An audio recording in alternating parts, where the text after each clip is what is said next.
My name is Joyce Kingsley. First and foremost, I must thank every one of you for coming on a Saturday morning. I'm sure it's busy at home, but thank you so much for making time and taking interest in the topic. Okay, so I've been a grassroots leader for about more than 10 years. Started off with the Meet the People session, and then in the Thompsoners, and then community emergency engagement. So right now I'm in, for the past 8 years, with the Citizen Consultative Committee with Charlie and Bala. Yeah. So besides that, for my own, I run a few businesses, and one of it is corporate training. So we do on a variety of topics like dining etiquette, dressing for business, leadership training and all that. So recently we have been focusing on emotional intelligence. So today's event is like a collaboration between my training company and Citizen Consultative Committee. Very glad to have Dr. Joseph Anand today with us. He's an expert in this topic. He's a mechanical engineer and is an accomplished project management professional in the offshore oil and gas industry with more than 38 years of experience. He's currently working for an American MNC as a senior project director.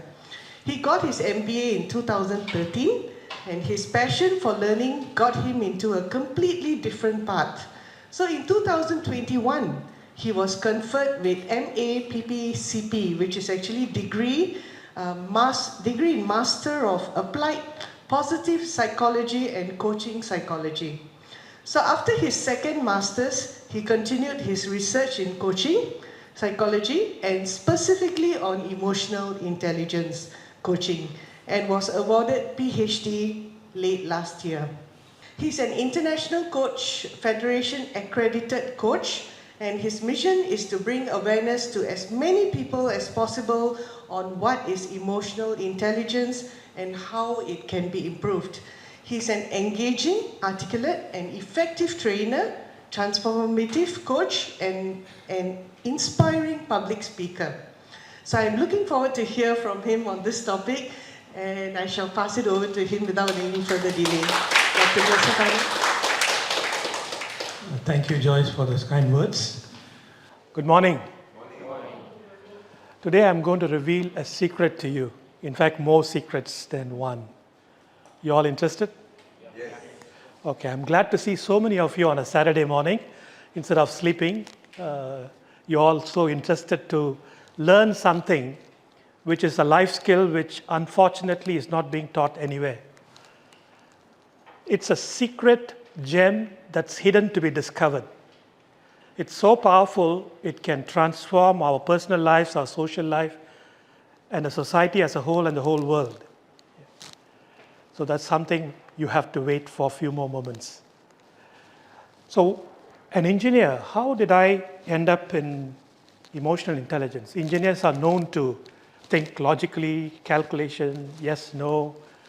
It needs to make a lot of sense. So I also a bit puzzled, how did I end up here? As an engineer, I've been working for many, many years. I was influenced by my late beloved wife, who was a psychologist. Started reading books, started talking about topics that are passionate to her, positive psychology, how people behave differently, why someone is more successful than others. All these questions I was also pondering for many, many years. I started digging a bit deeper. Then one of my colleagues talked about emotional intelligence many years ago. Actually, I didn't pay attention. It's only about 10 years ago when the emotional intelligence topic came up again, it sort of caught on to me. I said, this is something I need to explore, right? This question about why someone is more successful than others has been bothering me. So I went to read many books about emotional intelligence, attended many programs, seminars, talked to experts in this field. And I said, this is something I need to go deeper. So I did my research and did a master's in positive psychology and coaching psychology. I said, yeah, consistently across the world, many, many researchers have been also asking the question, why someone is more successful. The data showed that most of the time, most of the people with average IQ outperform those who are with very high IQ. That question was in the research world, and this data and the conclusion of all this research across the globe was consistently proving that the differentiating factor is emotional intelligence. If you have a degree, you score very high in your school, high school, university, it may get you to the door of an industry. It may even open the door for you. Once you are in the space, whichever field it is, it's a level playing field. Then what makes the difference is how we behave, how we deal with people, how we deal conflict, how you pull people together. We are all working as a team. Nobody can do anything alone, right? We all have to work together, even in the grassroots. You have to work with a team. When you work with a team, you work with people. And people are all emotional.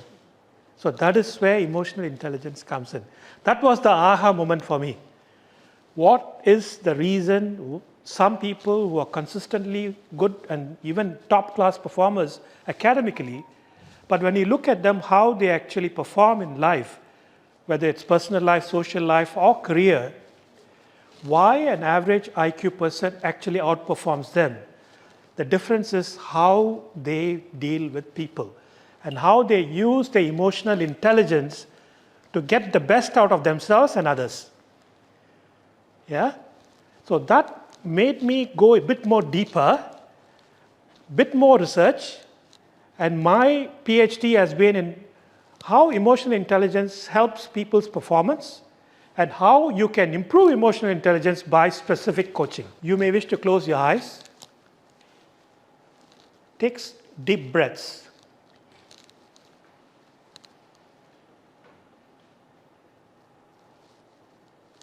Feel your feelings. Not the feeling of your neighbor. Your own feelings. How do you feel? There may be a lot of chatters. You may be getting thoughts. Am I feeling this? Am I feeling that? Is it a good feeling? Bad feeling? Am I getting it right? Don't analyze. Don't ask questions. Just feel the feelings. If needed, take one more deep breath. When you're done, you may open your eyes.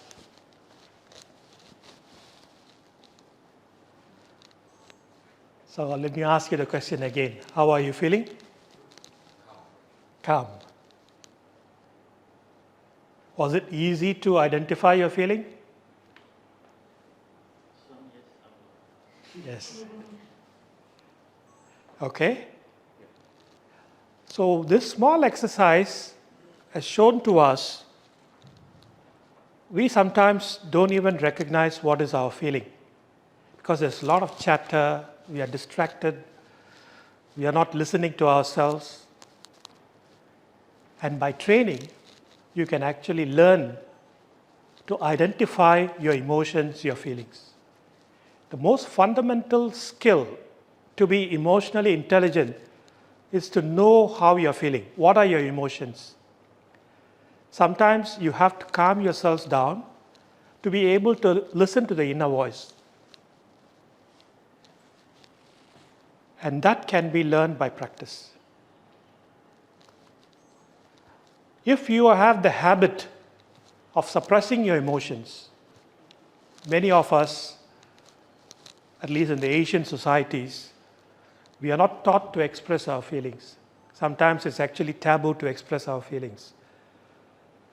Have you heard people, especially the older folks, telling the younger ones, especially the boys, you're not supposed to cry? You're a boy, you're not supposed to cry, especially in the Asian society. That's absolutely not correct. As human beings, whether it's male or female, boy or girl, we are all made up of the same genetic material. And we have 5 senses. All of you have 5 senses. Some of you may have 6 or 7 or 8 senses. Let's just for today's conversation, discussion, let's stick with 5 senses. What are the 5 senses? Sight, smell, taste, hear, touch, and all that, right? As human beings, we are using all these 5 senses to gather data. That means I'm looking at something, I'm hearing something, I'm tasting something, I'm smelling something. All these senses, the 5 senses, sends the data through our spinal cord, through the nervous system to our brain. Yeah? And the brain interprets what's happening. Yeah? So we are, contrary to our belief or what you want to believe, we are not logical people. We are not logical beings. We are emotional beings. Especially when it comes to something very close to us, family, friends, especially choosing your partner. You may have a lot of analysis, check sheets, and good, bad, pros, cons, major decisions. But ultimately, you make a decision based on what your heart tells you. Sometimes we later go back and say, oh, what my heart told me is the correct thing. Have you experienced that? I do. Yes. So that shows us we are not logical. We are emotional beings, more social emotional beings. That means we are always with people, and people have emotions, and emotions drive people. How many times have we seen when you connect emotionally with others, whether it's someone within your team or a leader or someone you have a great respect or a force beyond us, if you are emotionally connected with that person or a being, you will do everything. When you love somebody, sometimes you do funny things and things you don't even understand why you do. So that is what drives us. Emotionally connecting with people and emotionally attached with something is what pushes us. If you have the habit of suppressing or boxing up your emotions, what will happen? It will like pressure cooker. You don't want to be like this guy. At some point of time, it will blow, right? So this is one of the key skills of being emotionally intelligent, is about knowing your emotions, what ticks you. You heard of this phrase, right? This ticked me off, right? That means there is a trigger. So these are all part of being emotionally intelligent. I'll talk about that in a bit more detail. Have you misread someone's intentions? Have you? Have you found it hard to focus on task at hand because of the way you're feeling at some time? Yeah? Have you done or said something out of anger and within few seconds you regret it and asked yourself, what was I thinking? Has it all happened to you? And have you got into trouble because you didn't understand the emotional state of somebody? If you all have had, I think we all have had this kind of moments almost every day in our lives. And we being human beings and social beings and emotional social beings, it's very normal. It's perfectly all right. That means you are a human being, not a robot. That shows that we are all influenced by our emotions and influenced by emotions of others.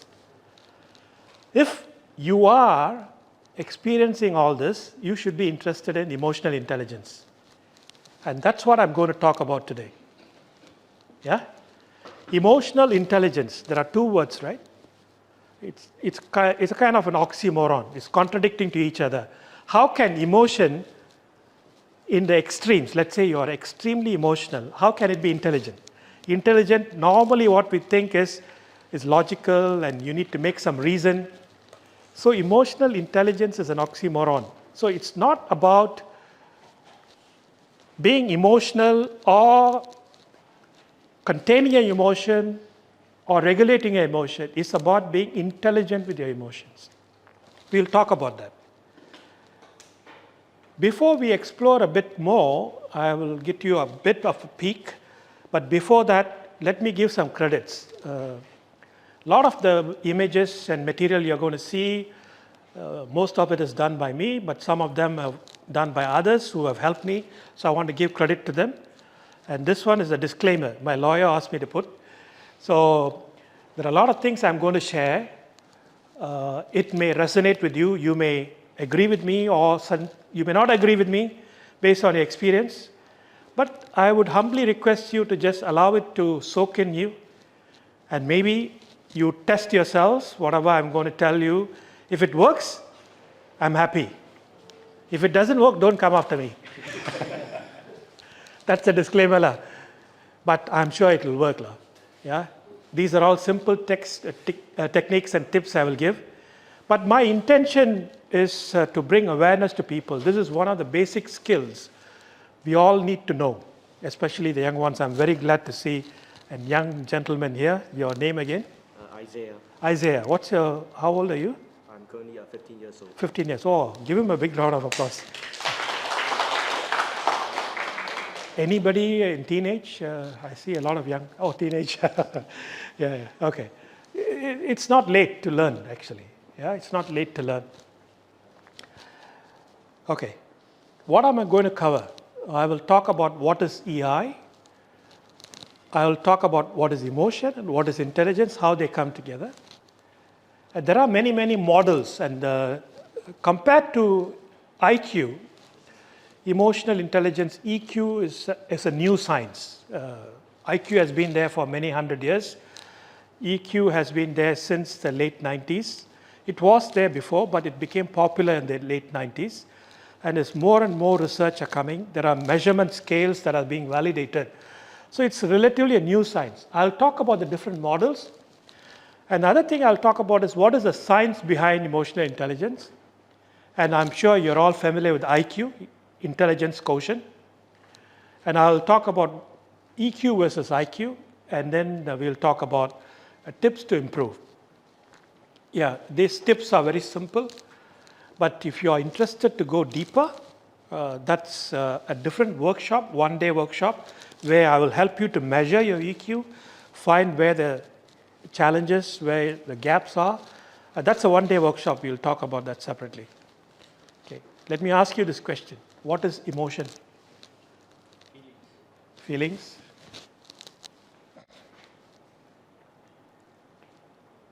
Anybody? Expression? Feelings? So we tend to interchangeably use emotion and feelings. I will talk about that. But there are definitions, both in general definition. If you go to dictionary, you see what is emotion. And there are scientific definitions based on people who have done research. You will be amazed or surprised by what I'm going to reveal to you. This is a normal definition. That means from a dictionary you can see a mental state that arises spontaneously rather than through conscious effort and is often accompanied by a physiological change. It means it instantly happens within few seconds and is accompanied by physiological change. Have you felt an emotion in your mind as well as in your body? I'm sure you all have had the experience of butterflies, right? Butterflies. If you're having some strong emotion like anger, your heartbeat goes up, yeah, you feel tense, and you feel sometimes energized. So there is something happening in your mind and something happening physically. But the researcher's definition for this particular workshop, let's stick to the physiological aspects. I like this definition. It's an immediate physiological response to perceived stimulus. Stimulus is something like your five senses I talked about, right? Let's say someone says something to you which you don't like, or a bad word, or something it doesn't go with your values. That's a stimulus. That means you're hearing. Or you're looking at a picture which doesn't go well with your values. So these are all different stimulus or a taste or anything. That triggers a physiological response. Our human body is one of the most complex and the wonderful machine God has created, right? And how does it work? It works like an electrochemical machine. So messages from all these senses go through chemicals in our bloodstream or electrical signals in our nervous system. Like the nervous system, I'll show you later. So these senses are sent to our brain, right? And the brain perceives something is happening. Then it sends certain hormones and chemicals in your bloodstream. That's how the body works. Like electricity, like this machine, you switch on, the electricity goes, light comes up. Like that, the body works. It's a deep neurological science, but let's stick to the simple principles. It's an immediate physiological response to the perceived stimulus. Chemicals released throughout our body that last for a certain number of seconds only. How long do you think it is? It's 6 seconds only, based on our research. There's an organization called 6 Seconds. They dedicate to promoting emotional intelligence. Their research shows it's only about 6 seconds. Okay, now some work for your brain. I'm sure you're all very familiar with this. As human beings, the research shows as mammals, we are all mammals, and we are all human beings, right? Anybody not human being, alien from Mars or somewhere? We are all human beings, right? So we are all supposed to be made of the same material. Genetically, we are the same. We may look different. Even male and female, people may think we are quite different. Actually, the difference between male and female genetically is very, very small percentage.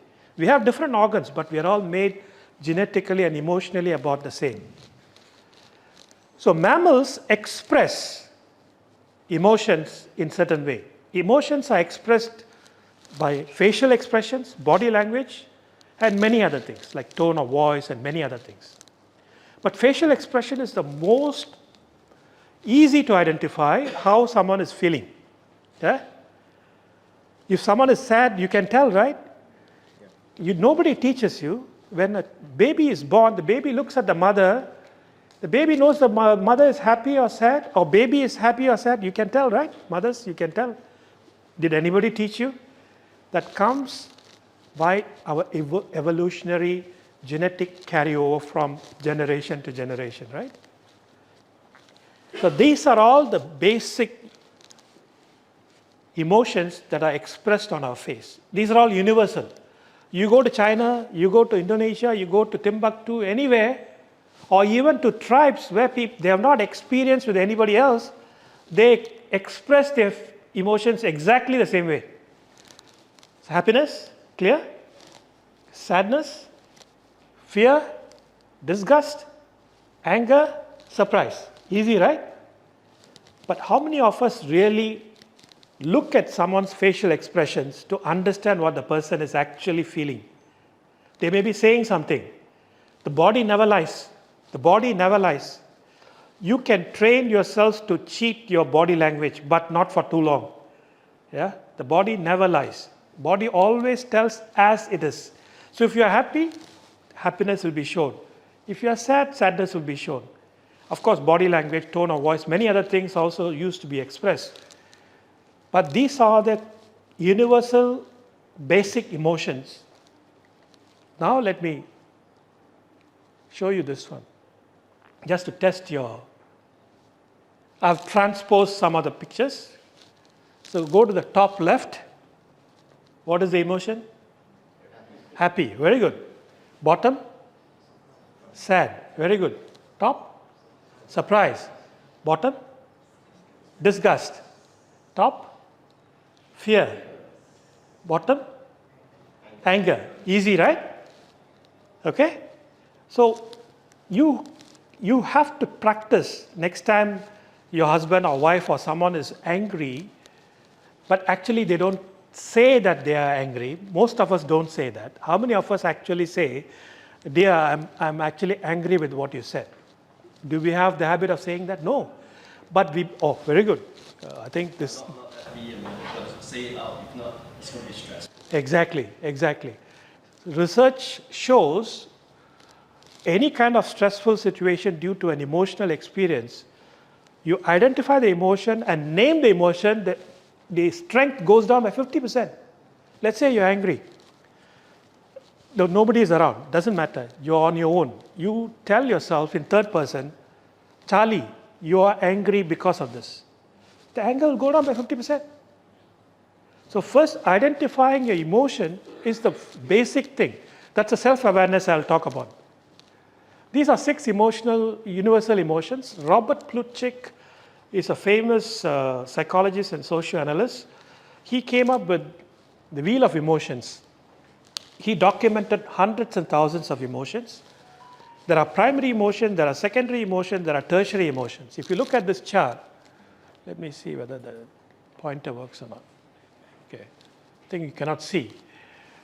This circle, you see these are all the universal and basic emotion: joy, trust, fear, surprise, sadness, disgust, anger, and anticipation. This is what I showed you just a while ago.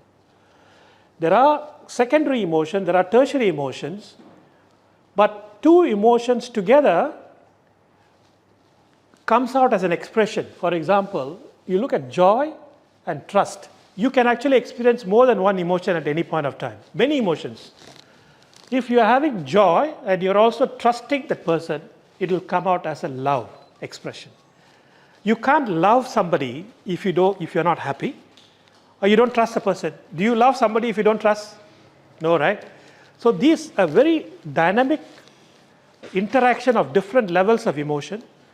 There are different emotions, and depending on the intensity of the emotion, sometimes you may feel 2 or 3 or 4 different emotions at different intensity. It's expressed in a different way. It's a complex topic, but for now, just believe that there are various emotions, and these emotions interact with each other, and we express those emotions in a certain way. Yeah? Any questions so far? Okay. I think there's also sometimes situations whereby you're angry, right?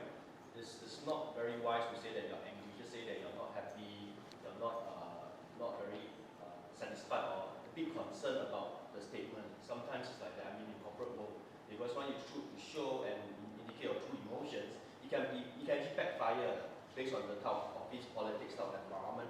So you have to be very careful sometimes. Absolutely. That is actually being emotionally intelligent. You don't have one answer to fit all. Depending on the circumstances, depending on the situation where you are in, you have to make a decision. What is the right thing to do? How to deal with that particular situation? It could be you paraphrase it differently, or you talk to the person in a different way, not actually saying I'm angry with what you said. It depending on the situation, right? But the recommendation is, in corporate world, maybe a bit subtler way of handling it, but the recommendation is, it's better to express the way you feel in the interest of the relationship, right? So in different intensities, it is expressed differently. One thing I would like to say here is, there is no such thing as a good or bad emotion. I'm sure many of you have been thinking, angry is a bad emotion, right? Actually, it's not. I will talk about that. Every emotion, there is a purpose. How you express that emotion makes it good or bad. For example, let's say your child is showing some tantrums. In a supermarket, they are jumping around or screaming. You slap the child, right? That is expressed as a bad emotion. But you are angry, you have to ask yourself, why this behavior of my child is making me angry? Why? Because you think that behavior is not suitable in a public environment. Or you may think that, oh, what others will think of me? I don't know how to raise a child. Or the child may get hurt. Or the child is asking for something that's not healthy. So many reasons behind it make you feel angry. So you ask the question, why am I angry? If you really want to help the child to behave well next time or this time, you will find a way to convince the child not to behave in that way. If slapping the child is going to help, which I don't think it will,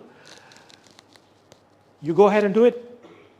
What I'm trying to say here is, any emotion, whether it's anger, anxiety, sadness, or anything, There is no such thing as good or bad emotion. It's how you express it makes it good or bad. Like anything in this world, yeah? Like you take internet. Internet has got good things, right? Internet has got bad things. That doesn't make internet good or bad. How you use it, that makes it good or bad. Okay? These are all the 8 basic emotions. I talked about universal emotion. There are 2 of them here that are not universal, meaning that it depends on the society and how you are brought up. Some emotions are not universal. And every emotion has got a purpose. The purpose is written below. Anger. Why you feel angry? Because there is a problem. You need to fight against a problem. You are angry about how a politician is putting up policies. So there is a problem. Joy is to remind us what is important. You feel happy about something. You feel happy your child has scored well. You feel happy your child is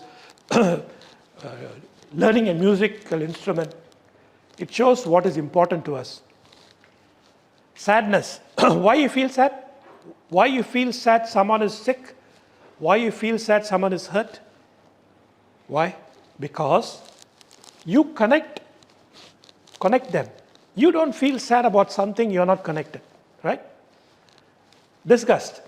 These are all emotions that were we learned during evolution. If our forefathers, if they found something that smells bad, that means it's not good for you.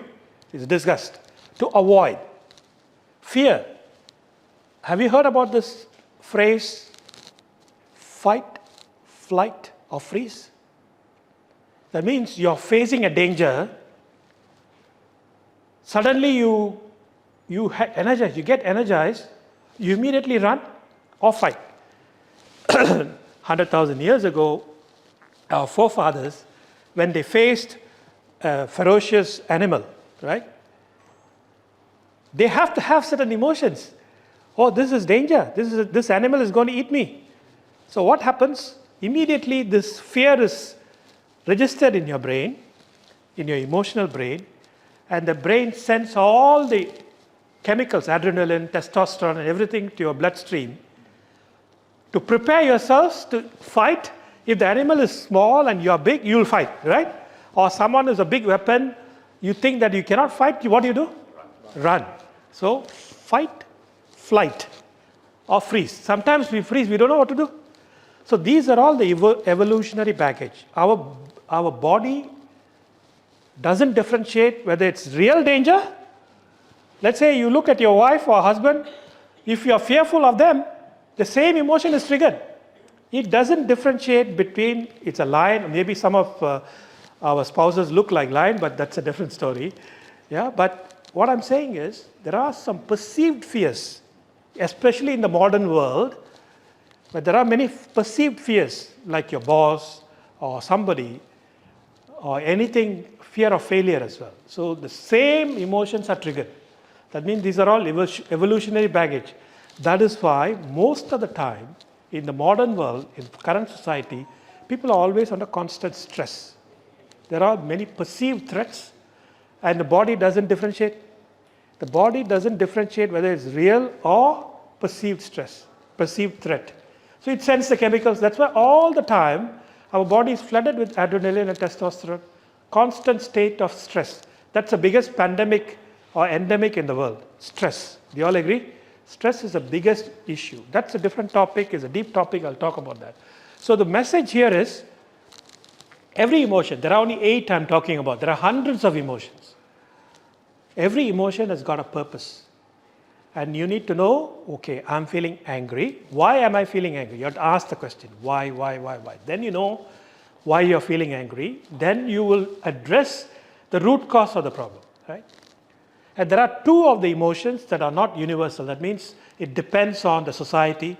They are these 2, anticipation and trust. Trust in one society could be expressed differently compared to the other society. Yeah? We are all beings of energy, right? You all have heard the term, right? Even Albert Einstein said everything is energy. We are all vibrating in a frequency. So we are all vibrating in a certain frequency. So our emotions, when you're feeling happy, our emotions affect the way our body vibrates as well, right? When you are feeling sad, the whole body also feels sick, correct? Have you experienced? If you are feeling angry, your body also goes into certain ways of sickness. So everyone is vibrating at a certain frequency. And when you're born in the frequency of love. Love is the only energy in this whole world, divine love. So love is the only frequency that a child knows. But as we grow, we forget. And all other things contaminate us, then we started experiencing many other things. So if you see, shame is the lowest frequency. So when you are feeling, it's for human beings, is feeling of anger, fear, grief, apathy, all this is normal. But when you are feeling this, your body goes into a low vibration. That means your consciousness contracts. So you should always try to move up your frequency to the higher level. Of course, the highest one is enlightenment, like Buddha or Jesus or Christ or somebody whom you revere as higher beings. They are enlightened, right? So that is the highest level. There is another level also, is you are with the consciousness of the universe. So we are all vibrating at different frequency. If you are feeling low, that means you have to do something to bring up your frequency. It means be more happy, be more loving. That's what it means. You have to keep moving up, right? And as I said, the way you feel affects certain parts of your body, certain organs. When you are stressed, your brain is affected. When you are frustrated, your head is affected. Have you felt headaches? Yeah. When you are tense, where do you feel it? Neck and spine, right? When you are under tension. When you have mistrust, thyroid gets affected. When you are under stress, heart gets affected. When you are under grief, someone has passed away, your loved one has passed away. Have you felt that someone is sitting on your chest? That means you are not able to breathe well. So every emotion has got some connection to some of the organ or a system. So you have to take care. You cannot allow certain types of emotions to be there for a long time. It will show up as a disease, right? Now let me ask you the question, what is feeling? We talked about emotion, what is feeling? Sometimes we interchangeably use emotion and feeling, it's okay. But generally, what feeling is, the physical and mental sensation. What happens is you experience your physiological, right? Your heart beats, you feel energized, your butterflies, all those are physiological. Then what happens is your brain makes a sense out of it. Am I feeling this? Am I feeling that? So both emotions which are lasting longer or multiple emotions make you feel. I feel good. Somebody said, I feel good, right? Feel good is not an emotional vocabulary. It's about common terms we use. So one of the important things to be emotionally intelligent is to know and name different emotions. It's not easy. You need to learn and study and practice. So feeling is nothing but a bit longer than emotion. Emotion is short. Feeling is a bit longer. But feeling is what is in the mind. Emotion is what is in the body. Yeah? You can actually think of it in simple terms as body and mind, right? You've heard about body-mind connection, right? Emotion is like body, feeling is like the mind, yeah? Now we talk about the next part of the emotional intelligence. We talked about emotion, now we talk about intelligence. What is intelligence and how intelligence is measured? Okay. Intelligence quotient, you've heard of IQ, right? IQ? How many of you know your IQ? Okay. So IQ is a score. You have to take a test. You take a test. It's a standardized test for a particular group of people. And the test will give you a score, right? The average normal IQ is 100. We'll show it's a distribution. Let's say I do an IQ test here using a standardized test. You cannot use the same test everywhere. For particular group, for particular kind of education experience. So normal IQ is about 100. 70% of the population in a society would be 100. Lower than 100, there is a problem. But there are some people who are higher than 100. If you look at potentially gifted, in Singapore you have gifted program, right? There are some children have got very high IQ. You put them in a normal school, they'll go mad because their thinking and their ability to solve problems is so high, they have to be trained separately. So gifted people are in separate, about 10% of the population.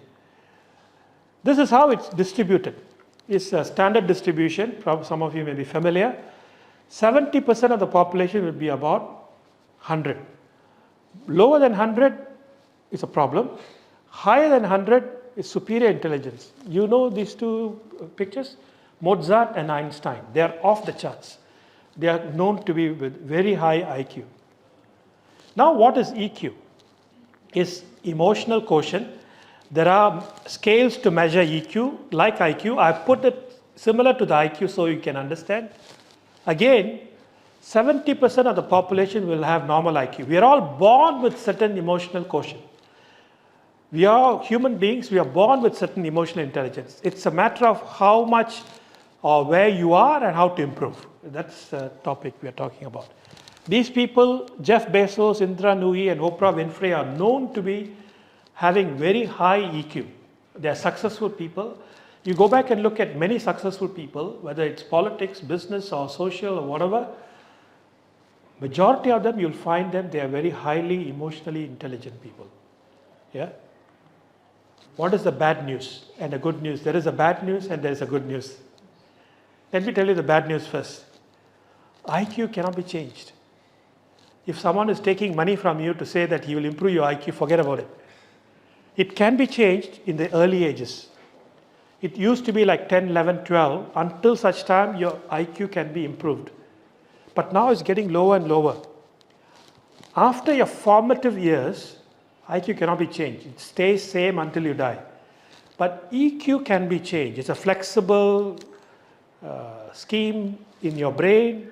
You have heard about brain plasticity, right? By practicing doing certain things, you can wire new neurons, you can make new connections in your brain. EQ can be improved by practice and training. That's the good news. And let me quickly go through what is emotional intelligence. Anybody recognize this person? This guy is Daniel Goleman. He is known as father of emotional intelligence. And this is the book he wrote, published in 1995. It's gone into 12th or 13th edition. If you have not read, I would highly recommend to read this book. It's not an easy read, but there are some summaries available you can read. I can also share with you.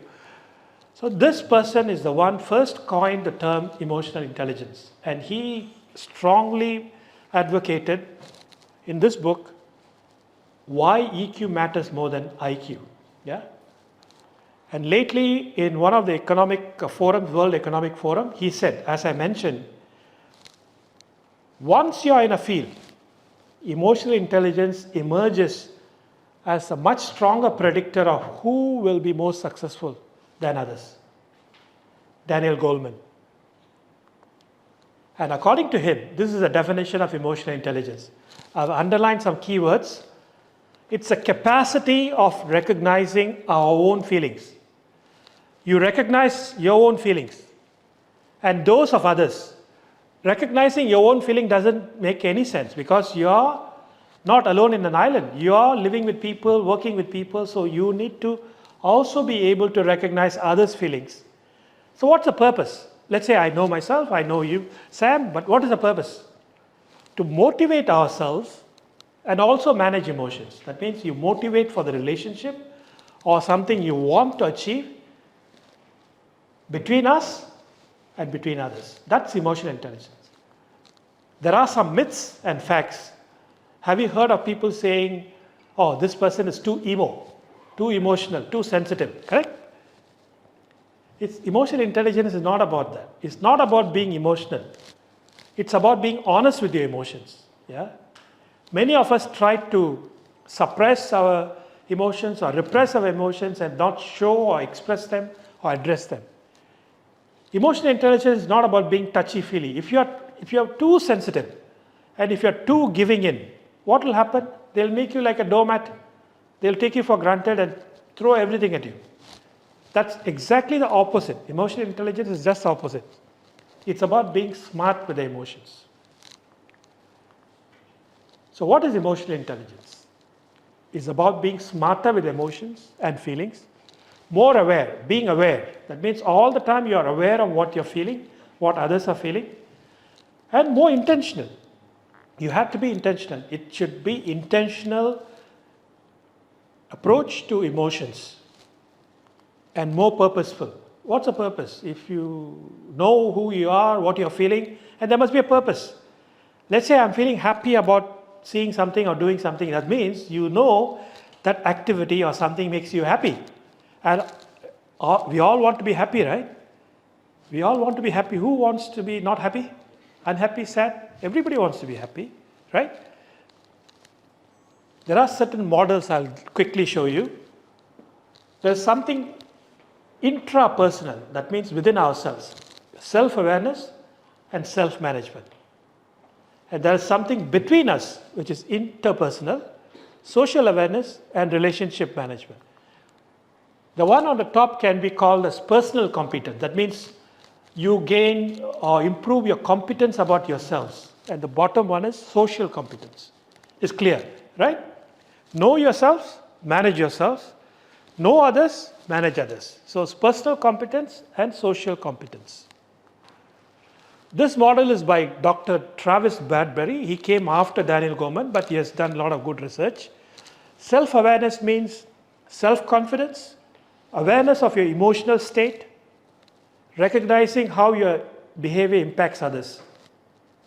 Self-management is you manage. Once you know, you manage. Social awareness is the same thing, but about society, about people. A relationship is clear. How you express, how you engage with people, and most importantly, how you manage conflicts. Intrapersonal is within, right? It has got few facets: self-awareness, self-regard, self-actualization, assertiveness, and independence. Self-awareness, we can only give our best to others when we are in touch with ourselves. Do you agree? How can you give others, how can you help others without you knowing yourself? That's self-awareness. Assertiveness. Many of us have this problem. Many of us are not assertive. People think that if you're emotionally intelligent, you need to be nice to people. Assertiveness is about standing your ground. It is okay for you to draw a line. How many of us have got experience with friends and relatives who come into your space, your time, disturb you? Have you experienced? Yeah. So drawing line and saying, this is my time. Somebody calls you when you're busy with something or family time, you have to politely, emotionally intelligent way say, this is my time, I'm doing this, can I call you back? Or can we discuss this later? You try this, they won't be offended. But many a times we think that we will be offending them by saying, hey, sorry man, this is my badminton time, my sleep time. Can I talk to you later? Can I do this later? That's being assertive. And sometimes you have a view about something, and if someone says something, you give up. Assertiveness is about standing the ground, drawing lines, drawing boundaries. It's about who you are. It doesn't mean that you are emotionally intelligent, you have to allow people to come into your space. Next one. Giving up doesn't always mean that you are weak. Some people think that you give up on something, you are weak. There's another way of being not assertive. Sometimes you want to do something, but you come to a conclusion that it's not going to work. Letting go is not weakness. Letting go is strength, depending on the situation. Sometimes we hang on to something that causes many, many problems. Letting go is also being emotionally intelligent. Independence, you all know, right? No one is a slave in this world. Of course, there are some places where people are slaves. They cannot do what they want. But we are all independent with free will to an extent. So independence is another thing. Self-regard is very, very important. Self-regard also leads to self-esteem, is the ability to appreciate yourselves as you are, with your strengths, your possibilities, your limitations, and feel good about yourselves. That's self-regard. You are unique. Everyone is same, but everyone is unique, right? You are Barry, Barry is Barry, and you have certain strengths, weaknesses, and you are able to do something. You accept yourself as you are. Doesn't mean that you don't do something to improve you. I'm saying that you have to accept yourselves. Yes, I'm Barry. I'm the one, I can do this. That is self-regard, including your ability to do certain things and accept yourselves. You are somebody. Yeah. Self-actualization. The greatest success is successful or self-actualization. Let's talk about self-actualization. What is self-actualization? Have you heard of Maslow's theory of triangle of needs? You have basic needs, food, security, then love, like that. As you move up, when you are successful in some things, after some time, money doesn't make any sense, doesn't motivate you. So self-actualization is the higher level of, in the Maslow's hierarchy of needs, where you think beyond yourselves, beyond your needs, beyond your family. Yeah? So that is self-actualization. Everyone is born to add value to the world, big or small. Being in a grassroots is also adding value to the world. You're changing somebody's life. You're touching somebody's life. That is self-actualization, beyond what your needs and your me, instead of we, right? Interpersonal is easy, is in between, right? Anybody recognize this one? TV show? Friends, right? Every character is carefully curated by the TV producers. If you're familiar with this TV show, everyone has got different emotional needs. It's not about Joey trying to change somebody. It's about everybody accepting Joey as he is, because he needs a bit more emotional support. He likes to be like touchy-feely. So here, in interpersonal relationship, it's not about changing somebody. It's about accepting the person as he is. And Bala may require a bit more emotional attachment, or may like a bit more emotional attachment compared to Sam. That's how we are. We are different. So everyone has got their own emotional needs. So working with people, you need to be clear. Oh, this person doesn't need so much of emotional support, so much of talking, so much of... Some people may not like that. So you have to identify the emotional needs of each and every one of them and work towards common understanding. You recognize this one? This is another TV show, Big Bang Theory. A group of geek scientists working together, all of them, some of them don't have any emotional intelligence at all, right? You know which one I'm talking about. So it's again about how you work with people based on their emotional needs and accept them as they are. Yeah? It's about empathy, social responsibility, and interpersonal relationship. Empathy is something in the current society, anywhere in the world, in Singapore, in China, in US, everywhere, this is the most deficient now. Empathy is something we all need to really improve upon. It's a pandemic. We all become so to ourselves, me, my time, my handphone, my computer, and we lose the personal human touch.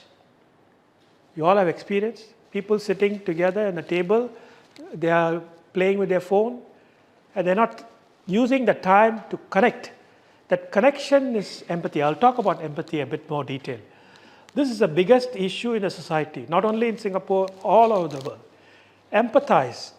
Even in corporate world, the research shows that the senior leaders of corporate, the biggest deficiency is empathy. It's all about their own quarterly performance, their own bonuses, their own. Not about the needs of others. That's the biggest problem we have in the society. It's going to be a cancerous thing if it doesn't get addressed. Empathy. What is empathy? Anybody? Care for others. Okay. Understanding. Sometimes we misinterpret with sympathy. Sympathy and empathy are completely different. Empathy, you must have heard this phrase, being in other person's shoes, looking the world through the other person's eyes, yeah, is about feeling the feelings of others. That's empathy. And of course, there is sympathy, there is compassion, there is altruism, all that are different. But empathy is about not feeling pity. You look at someone on the street, oh, poor thing. That's being pity. You're feeling pity, but that's not empathy. Empathy is about being in the other person's shoes, feel the feelings. They're not asking you to solve their problem. Being by their side, give a listening ear. That itself is empathy. How many of us actually do? How many of us, if someone is going through a challenging time? I'm not talking about elderly people having issues. I'm talking about even young people in their relationship. Someone is having a challenge at work or having an emotional issue. As partners, as friends, do we sit beside and listen to them? Listening, we will talk about that. How many of us actually listen? God has given, yeah, very good. God has given 2 ears and 1 mouth. So what you should do? You should listen twice as you speak. But we don't even listen using 1 ear. So listening is another issue. Empathy and listening is part and parcel of it. Social responsibility. The welfare of each one of us is bound by the welfare of all of us.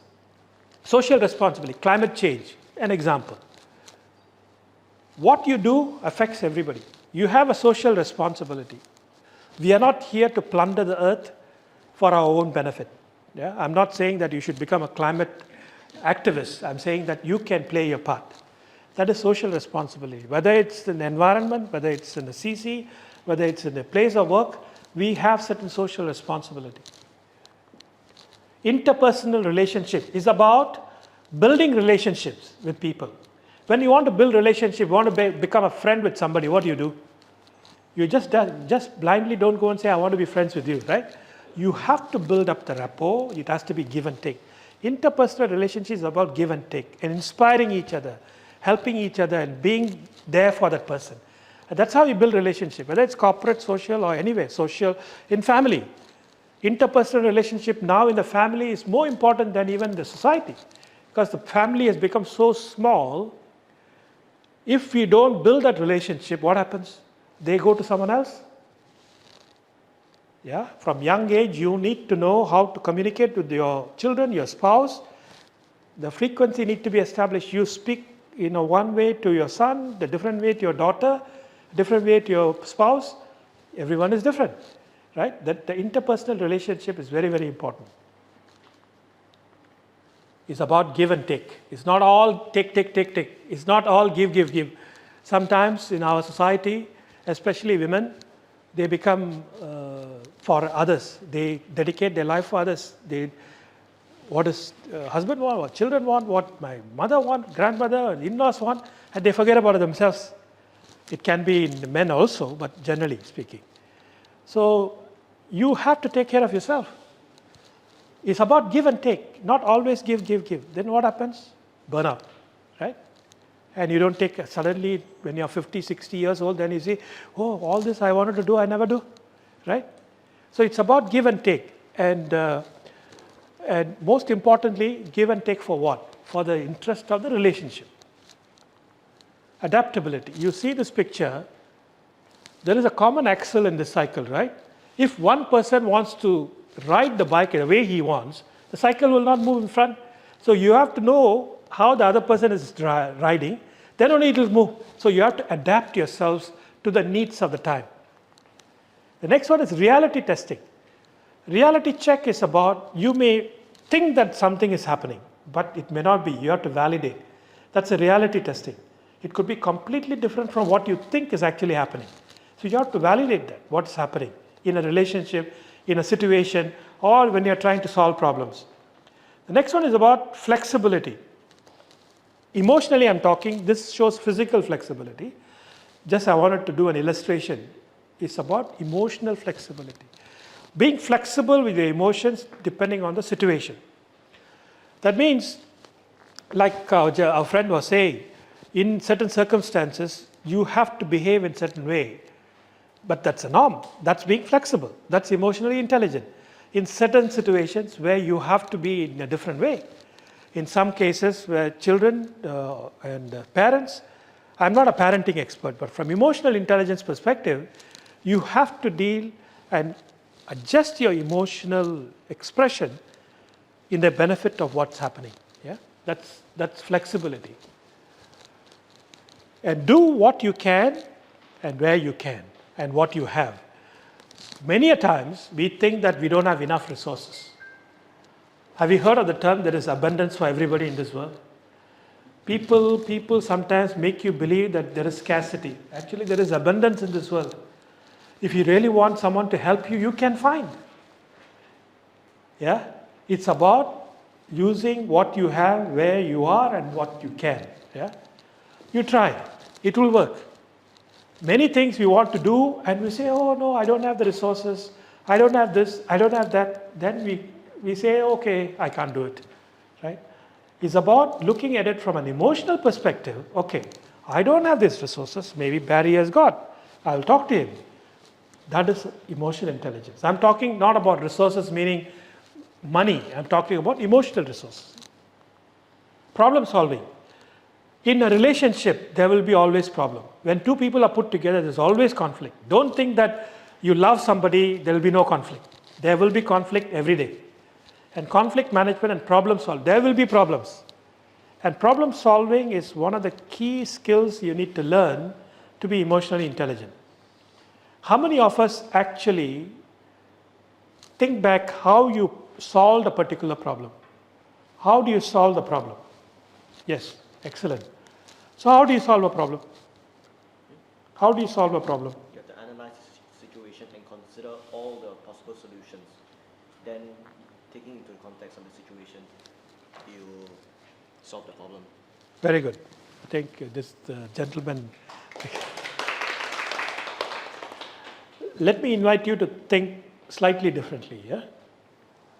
Most of the time, especially the way we are taught the education system, logical thinking,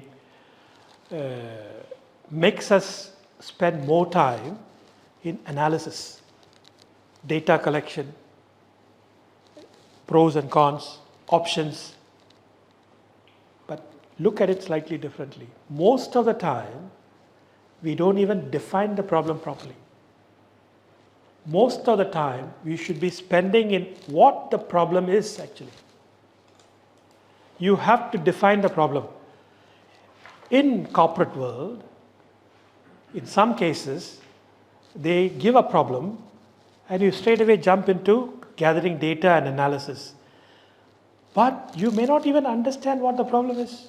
Getting the problem statement correct, understanding the problem and spending most of the time in understanding the problem is actually the trick to solving problems. Not spending too much time in analysis, but understanding the problem. Many researchers have found people tend to think that suddenly someone comes, oh, eureka moment, I have a solution. But the guy has been thinking about it for ages. It doesn't happen that way. So spending more time in understand, I'm not saying that you should not analyze, you should. But understanding the problem, getting the problem statement correct, that is where you should spend more time rather than spending time in analysis. Many a times, we get the problem completely wrong. Or we assume this is a problem. Relationship management, this is very clear, right? We are all social beings. We work with people, especially in Singapore, multiracial, multi-religious, multilingual. You have to build relationships. And every relationship is different. And I'm talked about stress, right? In relationship, there will be stress, right? Stress tolerance. What is stress tolerance? Is the ability to withstand. That means you are under severe pressure. It's the ability to withstand adverse situation. Stress itself needs to be defined properly. Let me give you a quick glance of what stress is. Stress is nothing but an emotion or a feeling when you are in a situation where you believe that you don't have the resources to face it. Let's say someone is giving you a task to finish a homework by that certain time. Why you feel stressed at sometimes? Because maybe you have time to go and play, you have soccer practice, you don't have time, or maybe you have not read the subject, or maybe you have visitors at home. So if you are not able to meet the deadline, because of all these issues, you get stressed. Similarly in life, oh, my spouse is asking for this, her lifestyle is this, his lifestyle is this, my earning is this, I can't meet, things cannot meet, then you get stressed. That means you don't think that you have the resources to solve a problem. It gets stressed. But most of the time, if not all, stress is a perception. Stress is a perception. It's about the future. What will happen, what may happen, I won't be able to do. So stress tolerance is about, in adverse situation, you're able to stay calm and composed and face the situation the best possible way. I'm not saying that you would be able to solve all the problems all the time, but allowing this imaginary limitations adds stress, right? But there could be other kinds of stress, like you are going to be playing a game competitively and you think that you did not practice enough. Maybe that's true, but using emotional intelligence, you can prep yourself by saying, I'm going to give the best. I have done this, right? That's emotional intelligence. Impulse control. I think some of you can understand what it means. The ability to resist or delay an impulse or a temptation. Many a times, you give a pause to a temptation, it will go away. Impulse control is also part of emotional intelligence. Yeah? A simple smile can reduce stress. This is one of the greatest tips you can take away for stress management. And science has proven that even a fake smile can help to reduce stress. You know why? When you smile, these muscles tell the brain the person is happy, so they will send happy chemicals and you'll become more happier. You try. When you feel angry or you want to scold somebody, you smile. Can you scold somebody smiling like him? No, it's not possible. So you smile. And the more you smile, the more you feel better, and it's a contagious thing. Have you seen, you smile at somebody, the person smiles at you back? If you smile at somebody, the fellow will not frown at you, correct? So a simple smile can also help. How many of us actually smile?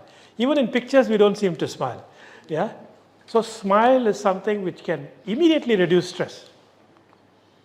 Then there is mood. What is mood?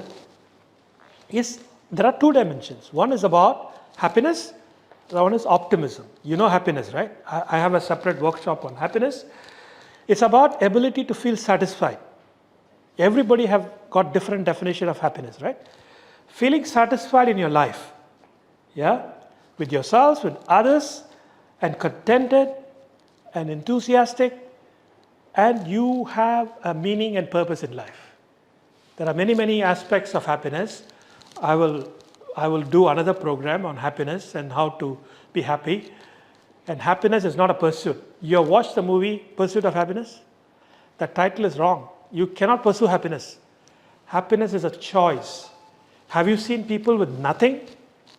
Absolutely nothing, they're happy? So it's a choice. You choose to be happy, then you'll be happy. Yeah? So happiness is one aspect of emotional intelligence. Then optimism. Optimism is our ability to look at life on a brighter side. I'm not saying that if there are some negativity you should ignore, but you should focus on the positivity, the brighter side of life. Everything shall pass. Have you heard this?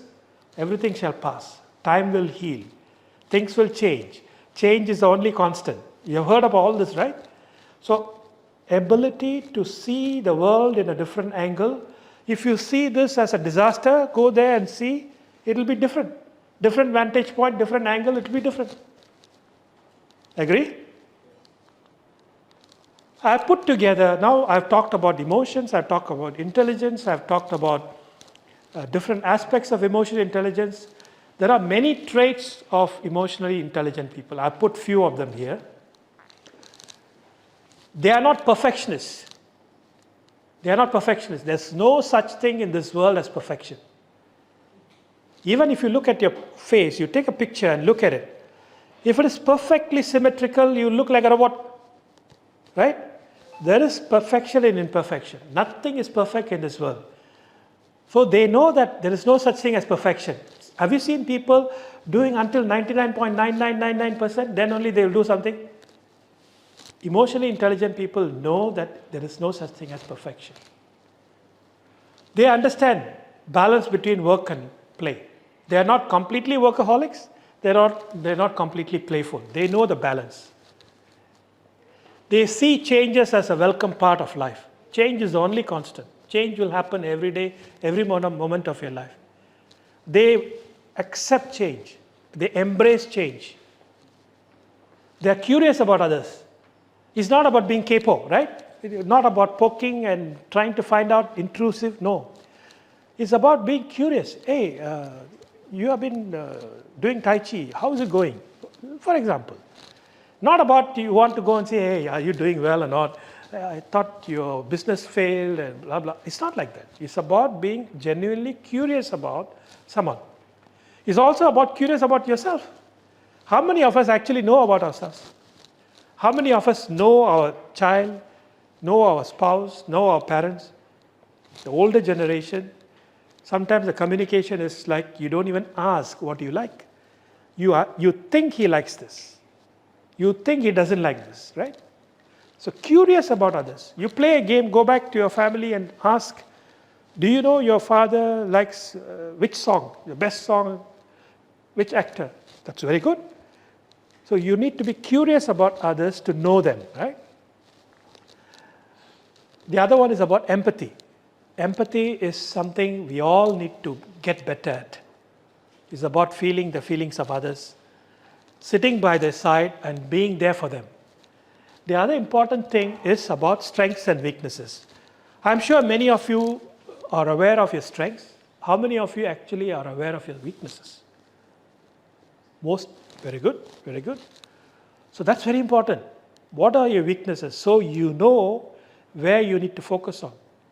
But positive psychology teaches focus on the positive. That means, let's say someone is good in playing a violin, but not very good in math, for example.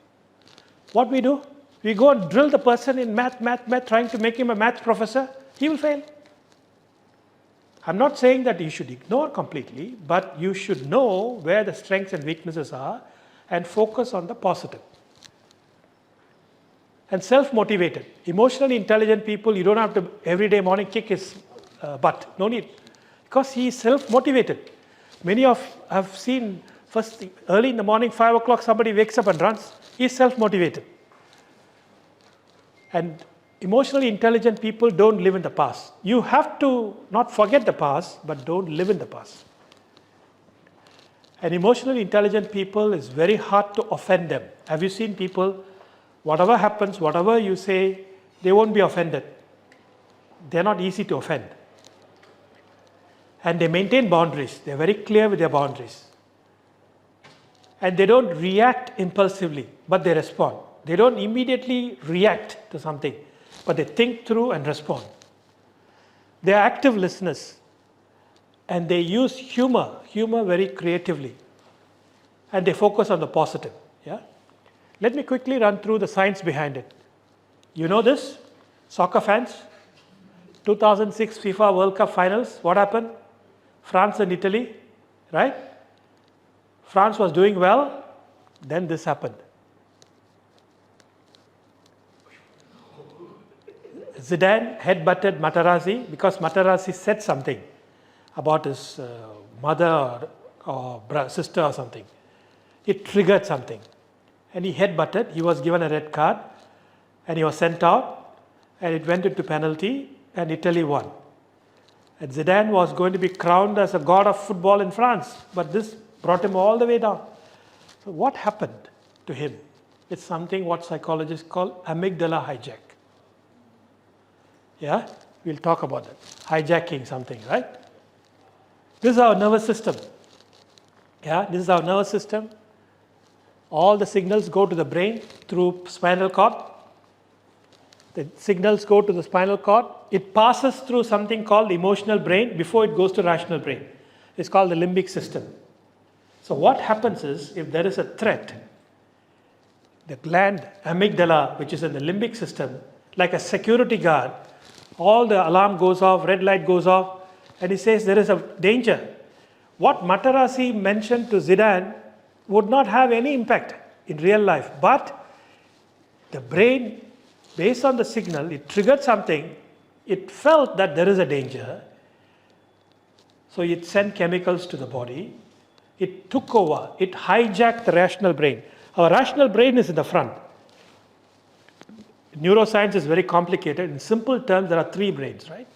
One is the cerebellum, the limbic brain, and the front brain is the rational. Our thinking brain, logical brain is in the front. Amygdala is in the limbic system, limbic brain. It's called the reptilian brain. So once this kind of signal comes, amygdala says as a security guard, oh, problem, danger. It is responsible for emotions and aggression. So what it does is it cuts off the communication to the rational brain. That is why when you behave certain way, after a trigger, then you ask yourself, what was I thinking? Actually, you are not thinking. You are not allowed to think because the amygdala hijacked your rational brain. Then you do something without knowing what you're doing. Even in movies, you would have seen at rage, somebody kills somebody, right? After a few minutes, the fellow is sitting next to the person and crying. What did I do? He didn't do anything wrong because something took over, right? That is called amygdala hijack. So your rational brain is not being engaged when you're triggered with something. So amygdala is a term coined by Daniel Goleman. There is a trigger, and there is lack of control, and there is remorse. After some time, it comes down. This is what happens. When the body perceives threat, physical and emotional alarm system is activated. Hormones, adrenaline, testosterone is all pumped into the bloodstream to prepare yourselves. That's why Zidane got so much energy to just butt him. Same thing to fight somebody, kick somebody, that energy comes in.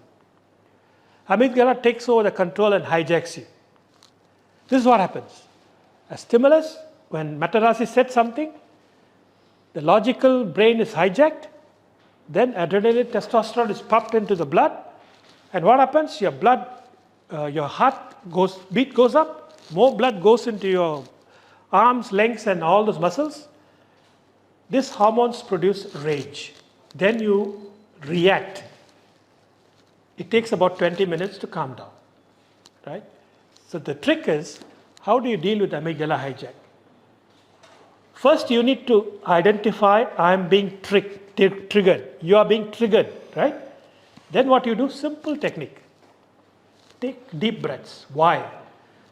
The more deep breaths you take, more oxygen goes into your brain. Yeah? Then you count to 10. 10, 1, 2, 3, 4, 5, 6, 7, 8, 9, 10. Or even better, reverse, 10, 9, 8, in a slow pace. So what you're doing is you're giving some time for the rational brain to think. This is not a real danger. What Matarazzi told me doesn't matter. It's not going to change my mother into something, right? So what happens is your rational brain will think and then say that this is not a real danger. So you don't have, if someone, I scold you, Barry, I scold you, for example, immediately you think, what is this? You react, right? So but by me scolding you doesn't change anything in you. So your rational brain thinks that, yeah, you calm down, then you use your rational brain to think. By practice, it can happen. The other thing is distract yourself. When you identify you are triggered, you distract yourself. Okay, something is happening to me. I should not be taking this decision or doing. Let me walk. There are techniques which I will teach in the one-day workshop. There are many, many techniques. Or sleep on it. That means you don't do anything. Yeah. Sometimes it may be real. Don't sleep on it. Right? It may be real. So that is where emotional intelligence comes. Right? Deal with it when you are not emotionally charged. Most of the time, you go back and think, decisions, major decisions you made in your life, if you have made those decisions when you are emotionally charged, most of the time it will be wrong. Because you are emotionally charged and emotionally biased. Right? In corporate world, if you see an email, it triggers you, what do? You start typing in caps and red. Don't send that. Put it in a draft box, and next day you go and see. You will ask yourself, was I going to send this? Correct? So that is what it is. This is the rational brain, this is the limbic system, this is the cerebellum. So what it is, contrary to what we all believe, we feel first. We don't logically think first. We feel first because it goes through the limbic system. Then you assign a meaning to it, what it means. That's how our brain works. Uncertainty, if there is uncertainty, let's say some signal is coming, it's uncertain. Am I going to get killed? Am I going to be run over? There's uncertainty.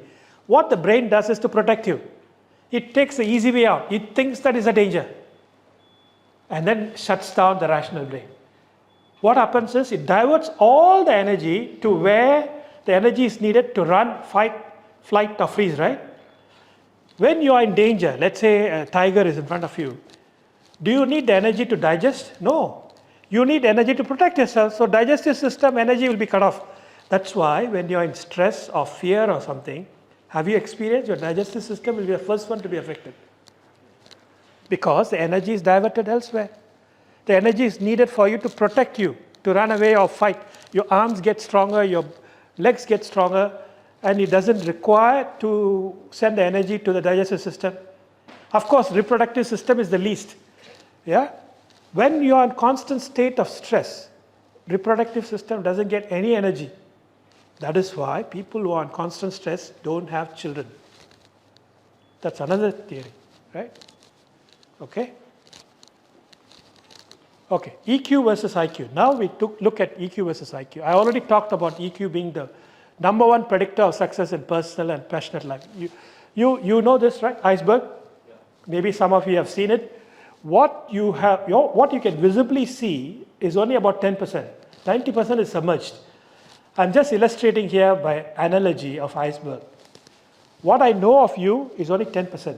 90% is hidden, which is emotionally intelligent, in your subconscious, in your own personality. 90% of top performers are high in EQ. 60% of performance in all types of jobs is accounted for by EQ. People say IQ gets you hired and EQ gets you promoted. Yeah? The difference between EQ and IQ, it's your ability to learn. Some people may have different understanding of IQ. IQ is nothing but your ability to learn. Some people are faster in learning and applying. Yeah? It's consistent throughout the life, which I talked about. There is no difference between men and women.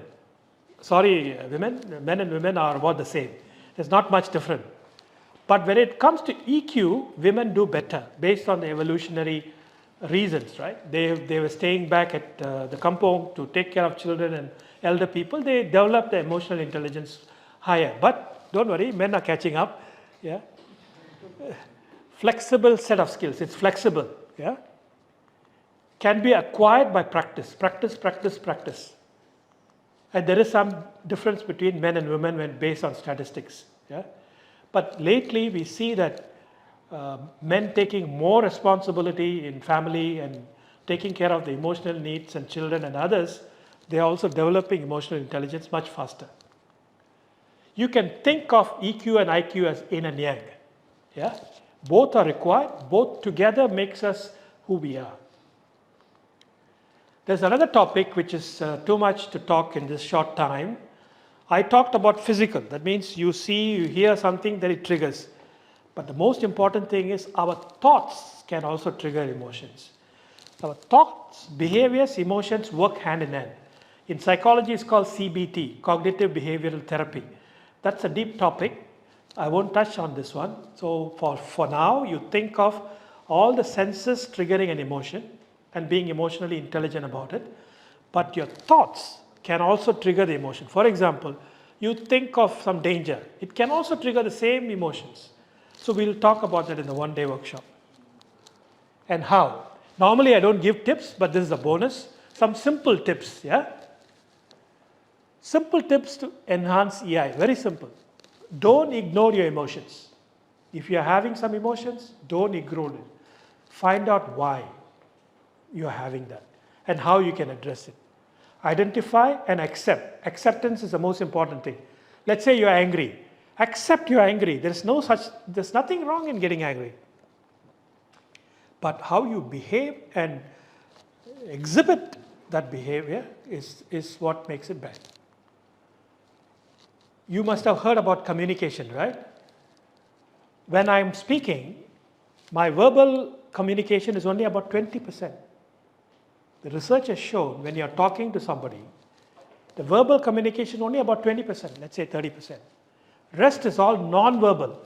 Tone of voice, body language, my facial expression, how I sit in front of you, all that communicates something, because that's how we learn in our 100,000 years, 200,000 years, when we were not having sophisticated languages, right? That's how we communicate. Those days when they don't have languages, how do they communicate? By facial expression, by body language. So communication is very, very important to pay attention to non-verbal cues. If someone is talking to you, I teach that in negotiation class. When you're negotiating with someone, if someone is sitting in a certain posture, he is not open to negotiate. You know when someone is wanting to close the deal. You must study the body language. So body language is very, very important.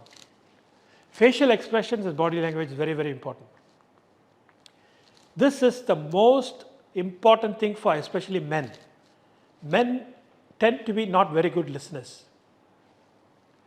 And active listening is one type of listening, which we will talk about in the one-day workshop, is to understand. We can learn how to be active listeners. Yeah? To be open-minded to feedback, criticism. Change is the only constant. Of course, somebody criticizes you, it hurts, right?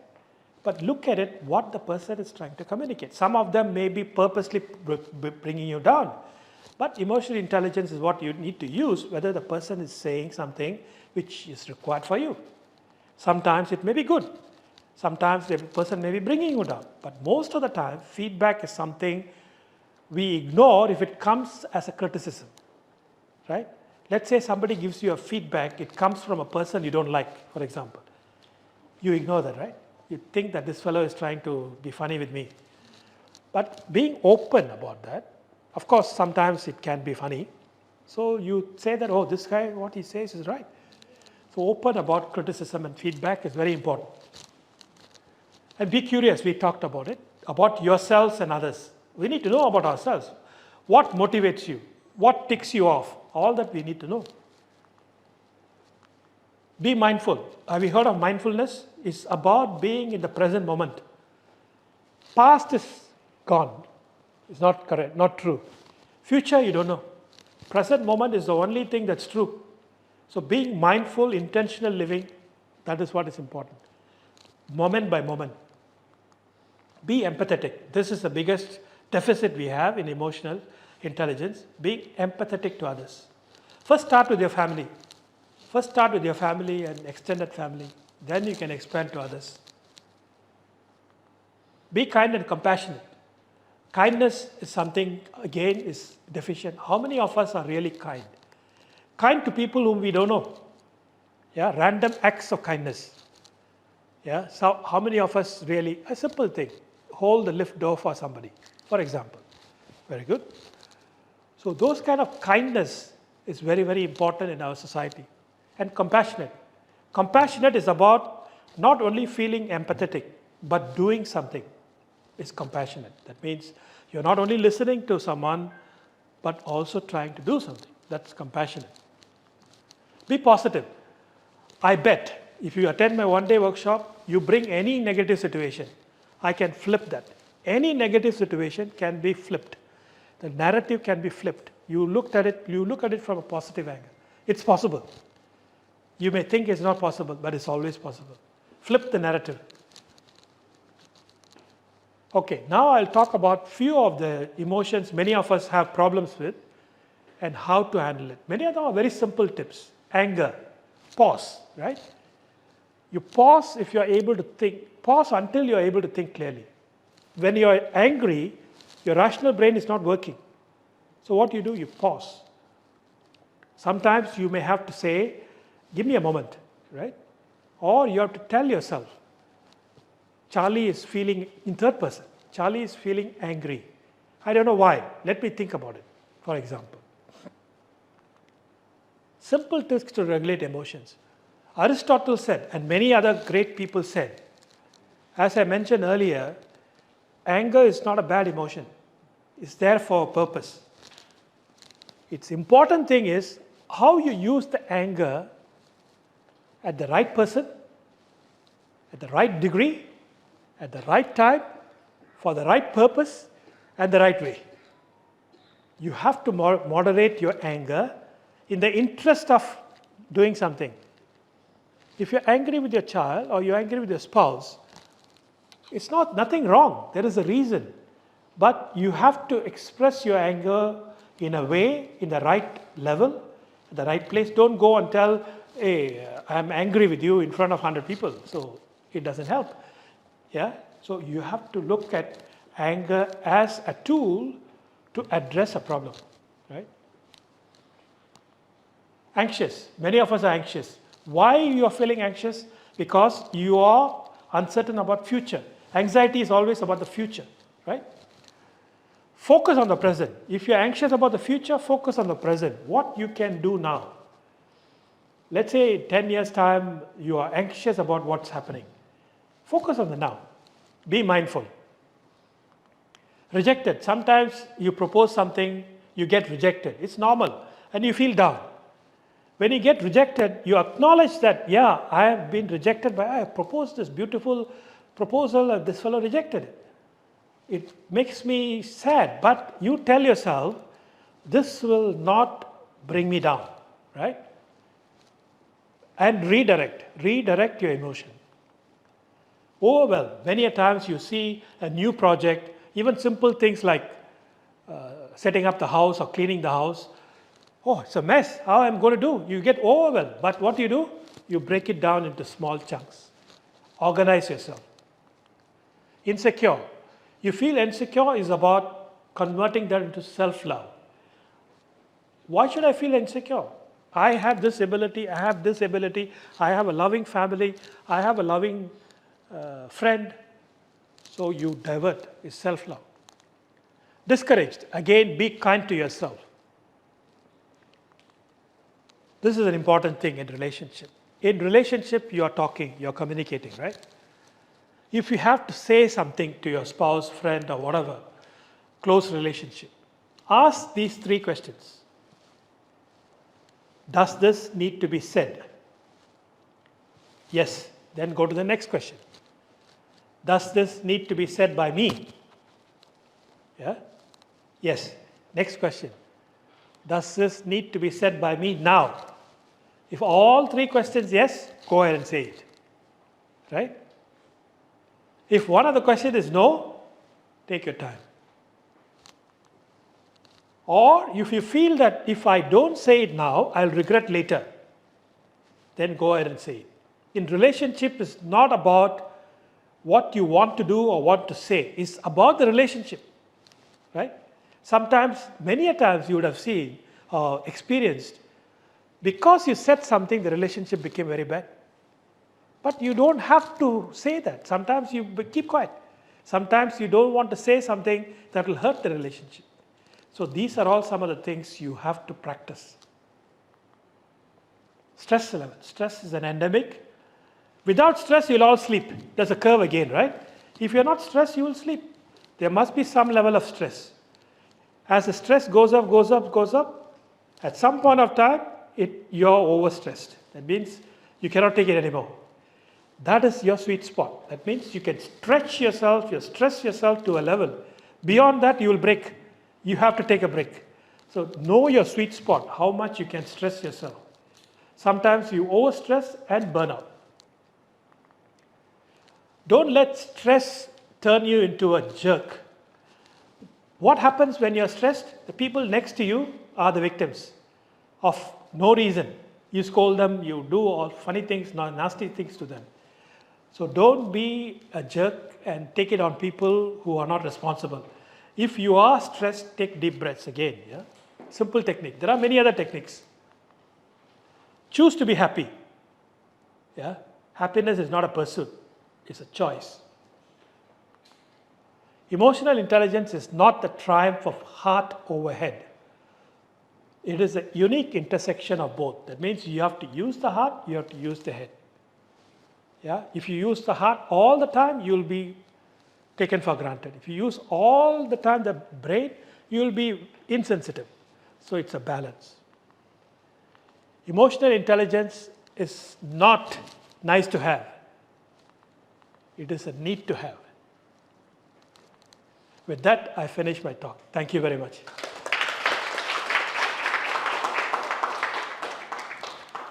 So please say it yourself. I shall embark on my journey to develop my EQ and become better version of myself. If at all, if there is a takeaway from this talk, please tell yourself that you'll embark on a journey to develop your EQ and become a better version of yourself. And there is a QR code. If you can please scan and provide your feedback. And you can also give, if you are interested to join a one-day workshop, we will announce that shortly.